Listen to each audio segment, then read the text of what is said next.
One for the offense. They run pretty well, we got to run the ball, hit the holes a lot, even though the defense know what we're about to run, I got to gain a couple yards, get what I can get. What's it like going up against this defense now? Man, it's pretty tough, they got better, they get better every year, where every play they come hard, they're going to bring it.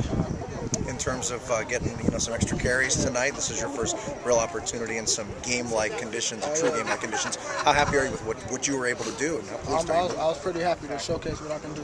I got a lot more that I can showcase, and I'm going to do it when the season opens up.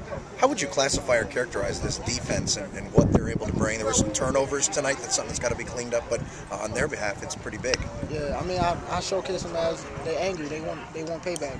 We ain't finished strong last year. We're going to do it this year.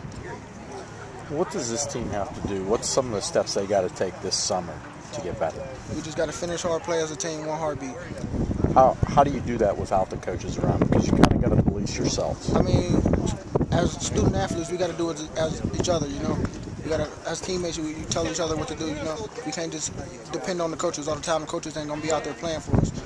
What's some of the things you want to work on to make sure when you get in here this summer you're ready? Some things I want to work on is just finishing hard, running hard, working out.